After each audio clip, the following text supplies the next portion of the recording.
Hi everyone, स्वागत है तुम लोगों का किमित्सु एकेडमी एपिसोड 5 में। और आज के हमारे इस एपिसोड का नाम है आज हम खाएंगे पिज्जा। और आज के हमारे इस एपिसोड में हमारे कई सारे फेवरेट कैरेक्टर्स भी हैं, जैसे कि रेनगोकू, शिनोबू, ग्योतारो, दाकी और भी बहुत सारे, जिसका मतलब आज का एपिसोड बहुत ही मजेदार होने वाला है। तो बिना किसी देरी के स्टार्ट करते हैं एपिसोड 5। लेकिन एपिसोड को स्टार्ट करने से पहले हमें एक डिलीटेड सीन दिखाया जाता है जो हमें लास्ट एपिसोड में नहीं दिखाया गया था। और वो सीन है कि आखिर जेनित्सु और के एंड मोमेंट पर वो साइकिल कहाँ से लेकर आए थे, जिसका जवाब हमें यहाँ पर मिलता है कि वो साइकिल एक्चुअली में मुराता की थी। तो जब मुराता कन्वीनियंट स्टोर से बाहर निकलता है रिफ्रेशमेंट या फिर ड्रिंक्स लेकर, उसी टाइम वहाँ पर जेनित्सु और इनोस्के भी आ जाते हैं, जो कि बिना मुराता की परमिशन के उसकी बाइक को लेते हैं और वहाँ से निकल जाते हैं, बस उसे इन्फॉर्म करते हुए कि हम तुम्हारी बाइक ले जा रहे हैं, तुम्हें लौटा देंगे। और मुराता बस खड़े खड़े देखता रह जाता है कि क्या चल रहा है। मन ही मन में मुराता सोचता है कि मुझे लगा था ऐसा सिर्फ मूवीज में होता है, लेकिन अच्छी बात तो यह है कि उसके 2 घंटे बाद मुराता को उसकी साइकिल सही सलामत मिल गई। खैर, इस सब के बाद हम सीधा बढ़ते हैं हमारे एपिसोड की तरफ, जिसकी शुरुआत होती है हमारे फेवरेट क्योजिरो रेनगोकू के साथ। तो कहानी की शुरुआत होती है जब रेनगोकू तैयार हो जाता है और स्कूल के लिए निकलने ही वाला होता है। अगर तुमने प्रीवियस एपिसोड्स ध्यान से नहीं देखे हैं तो मैं तुम्हें याद दिला दूं कि रेनगोकू है हमारा हिस्ट्री टीचर। रेनगोकू अपने मॉम, डैड और अपने छोटे भाई से कहता है कि वो स्कूल के लिए आज जल्दी निकल रहा है और अपने भाई से कहता है कि वो उसे स्कूल में ही मिलेगा। रेनगोकू एज यूजुअल एनर्जेटिक है और कैरिज्मेटिक है, मतलब तुम उसके आसपास के ऑरा को ही देखकर बता सकते हो कि वो कितना पॉजिटिव है। तभी रेनगोकू की मॉम उससे कहती है कि क्या तुम जाते टाइम रास्ते में रद्दी फेंक दोगे, जिस पर रेनगोकू रिप्लाई करता है कि मैं बिल्कुल फेंक दूंगा, कोई दिक्कत नहीं। रेनगोकू जब रद्दी को फेंक नहीं जा रहा था तभी उसमें से निकलता है एक पैम्पलेट। ये पैम्पलेट था हियोतोको पिज्जा का, जिस पर लिखा था एक ही पिज्जा में 4 अलग अलग फ्लेवर्स। और रेनगोकू इस पैम्पलेट को बड़ी ध्यान से देखता है, जिसके बाद एक सीन शिफ्ट होता है और हमें दिखाया जाता है किमित्सु एकेडमी का ही लंच ब्रेक स्टार्ट हो चुका है और सभी लोग अपने अपने टिफिन निकालकर बैठ चुके हैं कि तभी स्टाफ रूम में आता है एक फोन कॉल। ये कॉल रिसीव करती है कानाए कोचो। तो ये कॉल था सिक्योरिटी गार्ड वाले का और वो कह रहा था कि मैम, किसी टीचर के लिए कोई डिलीवरी पैकेज आया है। ये सुनकर गोतो बोलता है कि अगर आप चाहो तो वो पैकेज मैं ला सकता हूँ। By the way, Goto Kimitsu academy में इंग्लिश टीचर है, जिस पर सानेमी बोलता है कि नहीं नहीं, कोई दिक्कत नहीं है, मैं जाकर पार्सल ले आता हूँ। और अगर तुम लोग एपिसोड को ध्यान से फॉलो कर रहे हो तो तुम लोग एक चीज नोटिस करोगे कि सानेमी और कानाए के बीच में कुछ ना कुछ तो केमिस्ट्री, आई डोंट नो, ये बस मेरा गैस है, बट ये केमिस्ट्री दिखाई गई है इस सीरीज में। जब भी कानाए का कोई रोल आता है वहाँ पे सानेमी किसी ना किसी तरीके से तो प्रेजेंट होता ही है। सो आई डोंट नो अगर ये लोग हमें कुछ बताना चाह रहे तो। कानाए यहाँ पर बोलती है थैंक्स सानेमी सर, और सानेमी चला जाता है वो पैकेज लेने। जैसे ही सानेमी वापस से स्टाफ रूम में एंटर करता है, वो सारे टीचर्स पर गुस्सा हो जाता है और बोलता है कि आखिर स्कूल में पिज्जा किसने ऑर्डर करा। सानेमी बहुत ज्यादा गुस्से में था, लेकिन फिर भी रेनगोकू बोलता है सानेमी सर, वो मैंने ऑर्डर करा था, जिस वजह से सानेमी और भी ज्यादा गुस्सा हो जाता है और रेनगोकू से बोलता है कि तुम तो एक टीचर हो, कम से कम तुम्हें तो ये पता ही होना चाहिए था कि स्कूल में डिलीवरीज अलाउड नहीं है। जिस बात से गियोमे, ओबना और बाकी के टीचर्स भी सहमत है। इसीलिए वो रेनगोकू से पूछते हैं कि तुम्हारे पास कोई अच्छा कारण तो होगा ही पिज्जा स्कूल में मंगाने का, जिस पर रेनगोकू बोलता है कि हाँ बिल्कुल, मेरे पास एक अच्छा रीजन है, और वो रीजन है कि मेरा बहुत मन कर रहा था पिज्जा खाने का। यह सुनते ही बाकी के टीचर्स बोलते हैं ये कोई अच्छा कारण नहीं है स्कूल के रूल्स तोड़ने के लिए। इस पर कानाए कोचो बोलती है कि अब तो बहुत देर हो चुकी है, अब तो पिज्जा आ भी चुका है, अब कुछ नहीं कर सकते। जिस पर ग्योमे बोलता है कि हमें फटाफट से इसे खत्म करना पड़ेगा, इससे पहले कोई स्टूडेंट आकर इसे देख ले। रेनगोकू इसके जवाब में बोलता है कि हाँ, वैसे भी मैंने इतना सारा ऑर्डर कर रखा है कि पूरे स्टाफ रूम को हो जाएगा। जिसके बाद सारा स्टाफ रूम मिलकर पिज्जा का मजा लेता है और रेनगोकू पूछता है कि तोमियो का सर कहाँ पर है, वो हमारे साथ क्यों नहीं खा रहे। जिस पर हमें पता चलता है कि गियो एक नंबर का लोनर है, यानी कि इंट्रोवर्ट इंसान है, तो वो अकेला ही बैठकर लंच कर रहा है। जिस पर रेनगोकू बोलता है कि कोई बात नहीं, मैं कौवे के थ्रू पिज्जा का स्लाइस गियो तक पहुंचा दूंगा। और हम देखते हैं कि पूरा स्टाफ रूम मिलकर बड़ी चाव से पिज्जा के मजे ले रहा था। सारे टीचर स्टाफ रूम में बैठकर पिज्जा पार्टी कर ही रहे होते हैं, तभी स्टाफ रूम में एंटर करते हैं जेनित्सु, तांजीरो और इनोस्के। वो तीनों सारे टीचर्स को पिज्जा खाते हुए देख लेते हैं और उनके मुंह से लार टपकने लगती है। तीनों के तीनों हैरान हो जाते हैं क्योंकि इस स्कूल में बाहर की डिलीवरीज बिल्कुल अलाउड नहीं है। जेनित्सु और इनोस्के के मुंह से लिटरली पानी ही टपकने लगता है। तो वो टीचर से पूछते हैं कि क्या हमें भी एक स्लाइस मिल सकती है प्लीज, जिसके जवाब में रेनगोकू कहता है बिल्कुल, क्यों नहीं, ये लो एक स्लाइस। लेकिन तभी सानेमी पीछे से चिल्लाता है कि नहीं गधो, तुम्हें कुछ नहीं मिलेगा, और वो तीनों को स्टाफ रूम से बाहर फेंक देता है, ये कहते हुए कि जो लंच तुम लोग लेकर आए हो वही खाओ। तीनों को बाहर फेंक देने के बाद सानेमी गेट लगा लेता है और एक बार फिर से गेट खोलता है, ये बोलने के लिए कि ये चीज किसी को भी पता नहीं चलना चाहिए। ये पिज्जा वाली चीज एक सीक्रेट ही रहना चाहिए, वरना तुम्हारा हाल अच्छा नहीं होगा। और वापस से गेट लगा लेता है। ये सुनते ही तीनों स्टूडेंट जिनके मुंह से पानी आ रहा था उनका दिमाग खराब हो जाता है और वो तीनों स्टाफ रूम के बाहर ही रोने लगते हैं। तेनगेन उजुई बोलता है कि हम लोग उन्हें एटलीस्ट एक स्लाइस तो दे ही सकते थे, राइट? लेकिन ओबना इसके जवाब में कहता है कि हमारे पास इतना पिज्जा नहीं है कि हम सबको बांट सके। वो सब बस ये खड़ा होकर देखता ही रह जाता है। जेनित्सु और इनोस्के इस सब के बाद अब बहुत ज्यादा गुस्से में आ गए थे, क्योंकि वो लोग एक स्लाइस तो खिला ही सकते थे, क्या ही जाता उन कंजूसों का। जिसके बाद जेनित्सु बोलता है कि एक काम करते हैं, हम लोग खुद का पिज्जा ही स्कूल में ऑर्डर कर लेते हैं, क्योंकि वैसे भी टीचर्स ने तो स्कूल रूल को तोड़ ही दिया है, तो अब क्या ही फर्क पड़ जाएगा अगर स्टूडेंट्स भी तोड़ दे तो। और जेनित्सु उन्हें कन्विंस करने की कोशिश करता है कि अगर वो स्कूल में पिज्जा मंगवा ले तो उन तीनों को बहुत सारा पिज्जा खाने को मिलेगा, केवल एक स्लाइस नहीं। लेकिन फिर भी तांजीरो इंसिस्ट करता है कि ये स्कूल रूल्स के खिलाफ है, हम ऐसा नहीं करना चाहिए। तो इस पर जेनित्सु बोलता है कि ठीक है, काम करना, तुम मत खाना। ये सब सारा कुछ यहाँ चल ही रहा था कि तभी वहाँ पर शिनोबु कोचो आ जाती है, जो कि हाई स्कूल के 3rd ईयर में है और मगवॉर्ड क्लास में पढ़ती है। शिनोबु सभी को कहती है कि हाय एवरीवन, क्या चल रहा है? और ये तीनों सोच रहे थे कि कहीं शिनोबु ने इन्हें बात करते हुए सुन तो नहीं लिया, जिसका जवाब शिनोबु खुद ही दे देती है कि हाँ, मैंने तुम्हारी बात सुन ली है, तुम लोग बोल ही इतना जोर से रहे थे, लेकिन डरने वाली कोई बात नहीं है, मैं किसी को नहीं बताऊंगी। अब क्योंकि शिनोबु सीनियर है तो तांजीरो उससे पूछता है कि क्या उन लोगों को स्कूल में पिज्जा डिलीवरीज मंगवाना भी चाहिए या नहीं। शिनोबु उन्हें बताती है कि वैसे तो ये बहुत गलत होगा स्कूल के रूल्स तोड़कर पिज्जा ऑर्डर करना, क्योंकि अगर डिलीवरी के बहाने कोई गलत इंसान स्कूल में एंटर कर लेता है तो ये स्कूल के स्टूडेंट्स और सेफ्टी के लिए नुकसान होगा। इसीलिए शिनोबु ने समझाती है कि ये बहुत गलत बात है, स्कूल के रूल्स नहीं तोड़ना चाहिए वगैरह वगैरह। इसीलिए तांजीरो जेनित्सु से बोलता है कि देखा, मैंने बोला था ना। लेकिन तभी शिनोबु कहती है कि अगर तुम लोग पकड़े ना जाओ तो तुमने कोई स्कूल रूल नहीं तोड़ा। और वो तीनों जूनियर्स सीनियर की ऐसी बात सुनकर हैरान रह जाते हैं। जिसके बाद शिनोबु ने एक तरीका बताती है कि कैसे बिना पकड़े जाए वो लोग स्कूल में पिज्जा ऑर्डर कर सकते हैं। और बड़ी ही एक्साइटमेंट के साथ तीनों जूनियर्स इस बात को बड़ी गौर से सुनते हैं।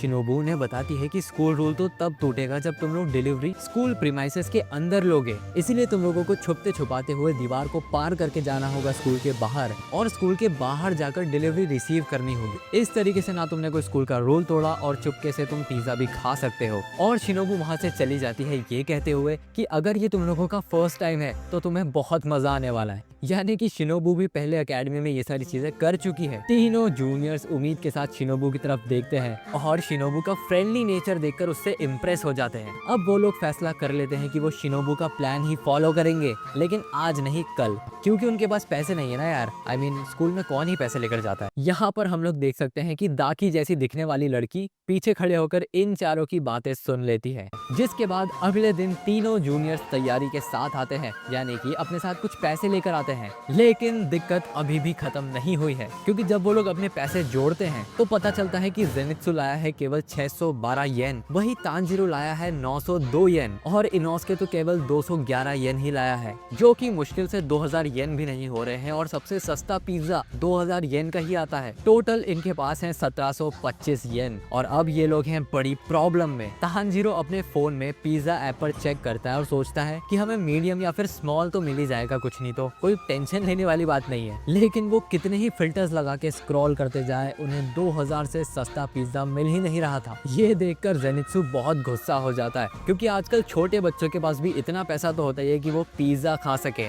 लेकिन ये लोग हाई स्कूल में आ गए और अभी तक इनके पास इतने पैसे मिलाकर भी नहीं है। तांजीरो पूछता है कि क्या उन लोगों को प्लान ड्रॉप कर देना चाहिए, जिस पर इनोस्के साफ मना कर देता है, क्योंकि अब उसका बहुत मन कर रहा था पिज्जा खाने का। कि तभी एक एडवर्टाइजिंग पैम्पलेट आता है और सीधा तांजीरो के मुंह पर जा लगता है। ये पैम्पलेट और किसी का नहीं बल्कि मुइचिरो तोकितो का था, जो कि वहाँ से गुजर ही रहा था और उसके हाथ से पैम्पलेट छूट गया था। मुइचिरो तोकितो टैरो क्लास में है, जो कि जूनियर हाई में 2nd ईयर है, यानी कि तोकितो नेजुको की क्लास में ही है। तोकितो इन तीनों से आकर मिलता है और तांजीरो से स्पेशली मिलकर बहुत खुश हो जाता है, क्योंकि तांजीरो उसका एक ऐसा सीनियर है जिसकी वो बहुत ज्यादा रिस्पेक्ट करता है। लेकिन वो जेनित्सु और इनोस्के को तो जानता भी नहीं है, जिस वजह से वो उन दोनों को इग्नोर कर देता है। तो वो दोनों गुस्सा हो जाते हैं कि यहाँ पर हम भी तो खड़े, हमें भी तो ग्रीट करो, हम तुम्हारे सीनियर हैं। जिस पर मुइचिरो कहता है कि हाँ ठीक है, तुम लोगों को भी हाय। और ये सुनकर जेनित्सु और इनोस्के फ्रीज हो जाते हैं, ये देखने के बाद कि जूनियर्स तानजीरो की रिस्पेक्ट तो करते हैं लेकिन जेनित्सु और इनोस्के की नहीं करते।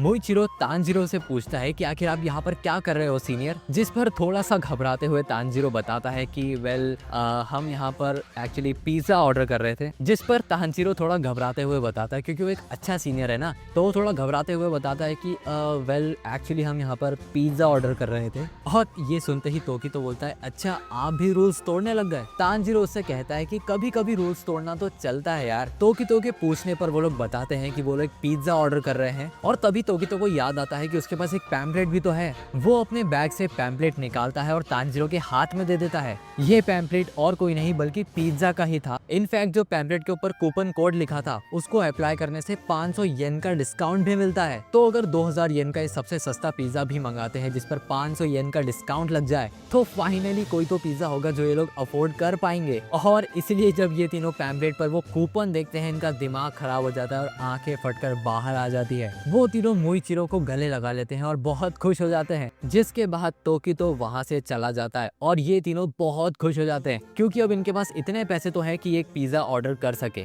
जिसके बाद अब सवाल आता है कि स्कूल के बाहर जाकर वो पिज्जा रिसीव कौन करेगा, क्योंकि ये तीनों स्टूडेंट तो जाकर ऐसा कर नहीं सकते वरना इन्हें कोई पकड़ लेगा। जिस पर जेनित्सु इनोस्के की तरफ उंगली करते हुए बताता है कि इनोस्के रिसीव करेगा हमारा ऑर्डर, क्योंकि वो वैसे भी बोर मास्क पहनकर घूमता है तो उसे कोई पहचान नहीं पाएगा। और अगले ही पल हम देखते हैं कि इनोस्के के हाथ में एक साइन बोर्ड आ जाता है जिस पर लिखा है पिज्जा गोज हेयर। और इनोस्के पूरे कॉन्फिडेंस के साथ ऐसे खड़ा हो जाता है जैसे वो किसी युद्ध में लड़ने जा रहा हो। इनोस्के मन ही मन खुश हो रहा होता है कि मैं ही इन तीनों में बेस्ट हूँ बाहर खड़ा होने में, इसलिए मुझे ही चूज करा गया है। और उसके ठीक पीछे ही दीवार पर चढ़े हुए थे तानजीरो और जेनित्सु, जिस पर तानजीरो कहता है कि बहुत अच्छा काम कर रहे हो इनोस्के। और जेनित्सु मन ही मन सोचता है कि डिलीवरी वाला इसे आसानी से ढूंढ लेगा। लेकिन सच तो ये है कि जेनित्सु खुद बाहर इसीलिए नहीं गया क्योंकि वो बहुत सेल्फ कॉन्शियस है, उसे अपनी इमेज की बहुत ज्यादा ही परवाह है और इसलिए वो बाहर खड़ा होकर अपनी बेइज्जती नहीं करवा सकता। कि तभी वहाँ पर हमारी पिज्जा डिलीवरी गर्ल आ जाती है और ये है नन अदर देन मित्सुरी कानरोजी, जो कि अब यूनिवर्सिटी में पढ़ती है और पार्ट टाइम पिज्जा डिलीवरी भी करती है। मित्सुरी खुद से ही बात करती है कि स्कूल में तो पिज्जा अलाउड ही नहीं है, फिर आखिर ये ऑर्डर स्कूल का एड्रेस कैसे बता रहा है। तो वो मन ही मन में खुद को ही जवाब दे देती है कि हो सकता है स्कूल में पार्टी वगैरह चल रही हो, who knows। कि तभी उसकी नजर पड़ती है वो अजीब सा साइन लेकर खड़े इनोस्के की तरफ और पहली नजर में देखकर मित्सुरी डर जाती है कि ये अजीब सा जानवर आखिर यहाँ क्या कर रहा है। लेकिन वो बोर्ड को देखकर और यहाँ की सारी सेटिंग्स को देखकर समझ जाती है कि इनोस्के ही डिलीवरी को रिसीव करने वाला है। यहाँ पर हमें बताया जाता है कि मित्सुरी पास ही के एक आर्ट स्कूल में भी क्लासेस लेती है। मित्सुरी इनोस्के के पास अपनी गाड़ी लगा देती है और पिज्जा लेकर उसके पास पहुंच जाती है और उससे पूछती है कि क्या आपका नाम जेनित्सु अगात्सुमा है। जिस पर इनोस्के गुस्सा हो जाता है कि मेरा नाम जेनित्सु नहीं है और मैं इस नाम के किसी व्यक्ति को नहीं जानता। ये सुनकर झाड़ियों से तानजीरो और जेनित्सु बाहर निकल आते हैं और कहते हैं कि अरे बेवकूफ, डिलीवरी का ऑर्डर मेरे नाम से था तो सिर्फ हाँ बोलने में तुम्हें क्या दिक्कत हो रही है। और मित्सुरी ये समझ जाती है कि ये लोग स्कूल में पढ़ने वाले बच्चे हैं और स्कूल रूल्स के अगेंस्ट जाकर ये लोग पिज्जा ऑर्डर कर रहे हैं। ये रियलाइज करते ही मित्सुरी अपनी जगह पर ही रुक जाती है और कुछ सोचने लगती है।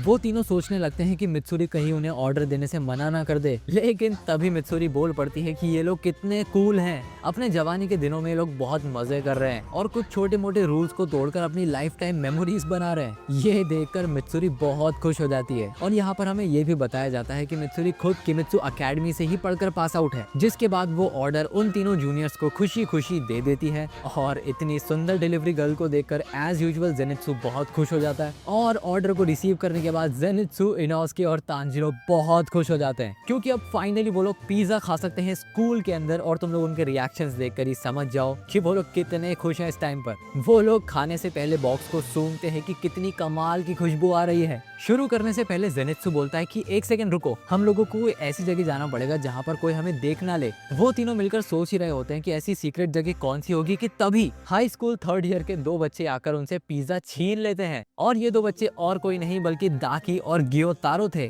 ग्योतारो शबाना जो कि थर्ड ईयर में है और उमे शबाना जो कि सेकंड ईयर में। ग्योतारो कहता है कि हमारा ऑर्डर लेने के लिए थैंक यू, वैसे भी मेरी छोटी बहन को भूख लग रही थी। जिस पर उमे जो कि दाकी है वो कहती है थैंक यू भैया। जेनित्सु तो इन दोनों को देखकर ही डर जाता है क्योंकि ये है द शबाना सिबलिंग्स जो कि इस स्कूल के गुंडे हैं और उनसे सभी बच्चे डरते हैं। इनोस के रिटेलिएशन में चिल्लाता है कि हमें हमारा पिज्जा वापस करो, जिस पर ग्योतारो कहता है कि जूनियर्स को पिज्जा नहीं खाना चाहिए स्कूल में, ये सिर्फ सीनियर्स के लिए ही अलाउड है। तुम बच्चे अपनी क्लास में वापस जाओ और अपना लाया हुआ लंच खाओ। ये देखकर तानजीरो को गुस्सा आ जाता है और वो यूज करता है water breathing second form water wheel, लेकिन दाकी और ग्योतारो उसे आसानी से डॉज कर लेते हैं। तानजीरो अटैक यूज करने की वजह से बालकनी में पहुंच जाता है तो वहीं से चिल्लाता है कि ये पिज्जा हम हमारे पैसों से खरीद कर लाए हैं, तुम इसे नहीं खा सकते। जेनित्सु और इनोस्के भी तानजीरो के सपोर्ट में चिल्लाते हैं कि हाँ सही कहा, तुम नहीं खा सकते। इसके जवाब में दाकी कहती है कि फालतू की मेहनत करना बंद करो, मैं और मेरे भैया तो इसे खाकर ही रहेंगे, और अगर तुम में हिम्मत है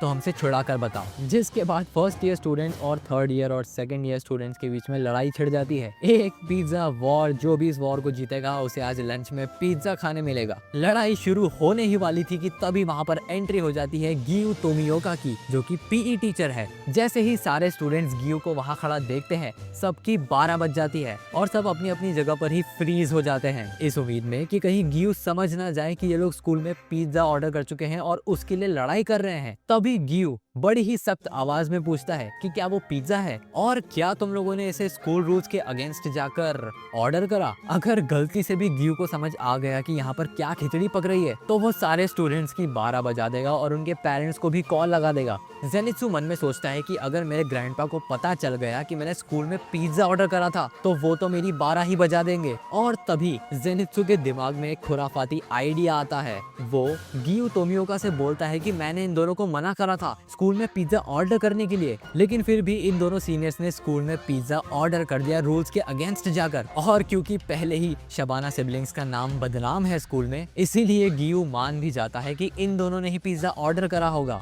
मन ही मन तानजीरो और इनोस्के सोचते हैं कि 2000 रुपए का नुकसान करवा के तुमने बहुत गंदी चाल चली जेनित्सु। और तभी ग्योतारो और दाकी वहाँ से भागने लगते हैं, जेनित्सु को गालियां देते हुए कि तुम्हारी वजह से आज हम फंस जाएंगे। और अब क्योंकि ग्योतारो और दाकी दोनों ही भाग रहे हैं, गियू का शक अब कंफर्म हो जाता है क्योंकि ये दोनों भाग रहे हैं। गियू मन ही मन में सोचता है कि कल भी तो किसी ने स्कूल में पिज्जा ऑर्डर करवाया था और आज फिर से पिज्जा, हो सकता है ये कोई इंटरनेट पर ट्रेंड चल रहा हो। जिसके बाद हम देखते हैं स्कूल के बाद का सीन, जब क्लासेस खत्म हो जाती है तब तानजीरो, जेनित्सु और इनोस्के अपनी क्लास की टेबल पर पड़े हुए होते हैं क्योंकि उनका मिशन फेल हो गया ना पिज्जा खाने का। वो तीनों एक दूसरे से बोलते हैं कि यार बहुत भूख लग रही है, काश हम वो पिज्जा खा पाते। तानजीरो इसके जवाब में कहता है कि यार अच्छा होता अगर हम स्कूल के रूल्स ही फॉलो कर लेते और क्लास के बाद कहीं जाकर बाहर खा लेते। ये तीनों पिज्जा के लिए शौक मना ही रहे थे कि तभी क्लास में एंटर करता है क्योजीरो रेनगोकू और वो बड़ी एनर्जी के साथ कहते हैं कि अरे मैं तुम तीनों को ही तो ढूंढ रहा था, मुझे डर था कि आज तुम लोग कहीं जल्दी घर ना चले गए हो। तीनों स्टूडेंट्स रेनगोकू को देखकर कंफ्यूज हो जाते हैं कि तभी रेनगोकू उन्हें लेकर जाता है ईसी रूम में, यानी कि एक्स्ट्रा करिकुलर रूम में लेकर जाता है जहाँ पर बेसिकली एक्स्ट्रा करिकुलर काम होते हैं जैसे कि कुकिंग वगैरह। और रेनगोकू अपने साथ ही कुछ खाने का सामान भी लेकर आया था तो वो सभी से कहता है कि तैयार हो जाओ, आज हम बनाने वाले हैं रेनगोकू मास्टर शेफ की एक मास्टर शेफ डिश।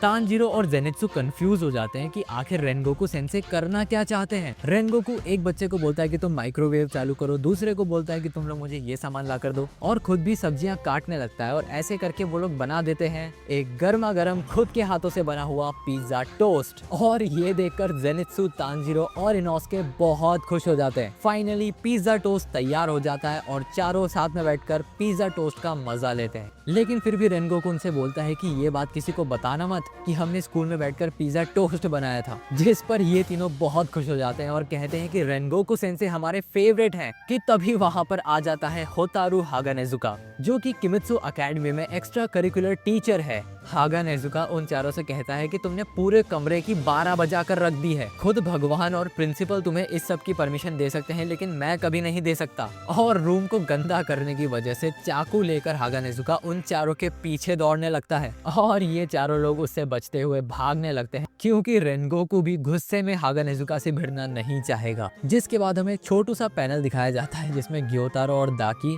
स्कूल के बाद पिज्जा खा रहे हैं क्योंकि उन्हें बहुत डांट सुनने को मिली थी और उनसे अपॉलजी अपॉलजी लेटर भी लिखवाया गया था, जिसके बाद उन्हें परमिशन मिल गई थी कि पिज्जा खा सकते हैं वो। जिसके बाद हमें एक शॉर्ट स्टोरी बताई जाती है कि रेनगोकू को खाना बनाना और खाना बहुत पसंद है, तो कई बार वो हागा नेजुका के ईसी रूम में जाकर वहाँ से बर्तन उठा लेता है और स्कूल में ही खाना बनाकर लोगों में बांट भी देता है और खुद भी खा लेता है। लेकिन जब वो बर्तन वापस लौटाने जाता है तो हागा नेजुका को बिल्कुल पसंद नहीं है कि कोई भी उसकी क्लास से बर्तन लेकर जाए। इसी वजह से वो रेनगोकू का पागलों की तरह पीछा करता है पूरे कैंपस में, और रेनगोकू को ये सब करने में मजा आता है। और जब हागा नेजुका उसके पीछे दौड़ता है तो वो उसके लिए खाने के बाद के वर्कआउट की तरह हो जाता है। और इसी के साथ एपिसोड 5 यहीं पर खत्म हो जाता है।